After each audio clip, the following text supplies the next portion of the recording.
So, when we talk about chemotherapeutic agents, how do these agents exactly act? It's a very important question to ask. So, let us take a simple example and let us discuss bacteria only.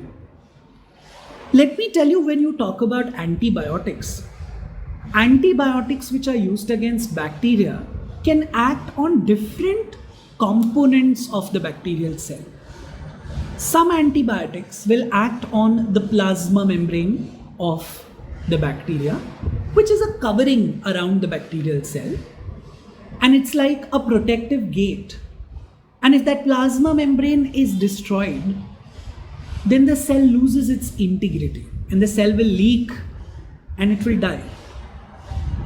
You can also have antibiotics which will act on the cell wall, which is an outermost covering of the bacterial cell.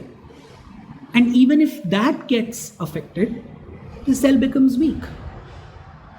Similarly, you can directly target the DNA of the bacteria.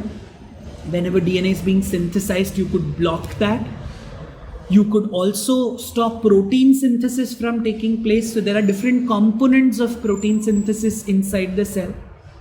It may be RNA synthesis, it may be ribosomes. So even these components can be blocked. And finally, you can also block some major metabolic pathways.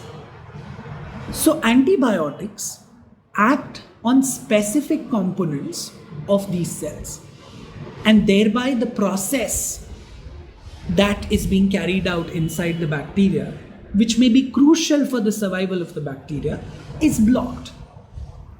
So either you are structurally harming the cell, or you are blocking some very important process that takes place inside the bacteria, such that the question that is raised is on the survival of the bacteria. And that's how we have been treating most of the infections that take place. So every antibiotic has a different mechanism. So that mechanism has to be understood so as to prescribe a correct antibiotic to a patient.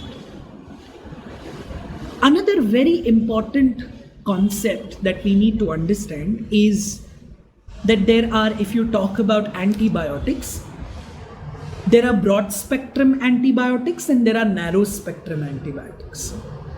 We very well know what antibiotics are now.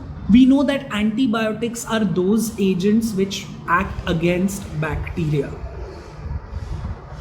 But there are some antibiotics which are broad spectrum, which means that they can act on a variety of bacteria, on different types of bacteria. So when you are not aware that which bacteria is responsible for causing an infection, because the test sample, the sample that has been collected from the patient that has been sent for testing in the lab, and it takes some time to recognize and identify that which bacteria is responsible for the infection. So till then, a broad spectrum antibiotic is normally prescribed, which we know has the ability to act against a variety of bacterial cells. The second category is of narrow spectrum antibiotics. What are narrow spectrum antibiotics? They are very specific. They can't act against a variety of bacteria. They will act specifically against a specific type of bacteria only. So when you're sure that which bacteria is causing an infection, then probably you can prescribe a narrow spectrum antibiotic. So that's how normally, even in medical arena, it works that when the exact causative agent is not known, the physician starts with a broad spectrum. Once the causative agent is known, the switch is to narrow spectrum. This concept of broad and narrow spectrum antibiotic is very crucial when we start discussing antimicrobial resistance. So please go through this video again if you feel that you are still not clear about it, because I can understand that these are new terminologies for a few of you. So hearing it again, going through it again, can bring clarity to the concept. If you still feel that it's not clear, please feel free to post questions on the discussion Padlet, wherein we can discuss more about it and try to clarify the concept even more for you.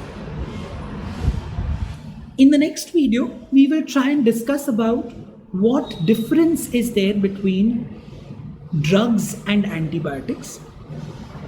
And that will be the last video for this week, wherein we have been trying to understand antimicrobial agents in more detail. Stay tuned.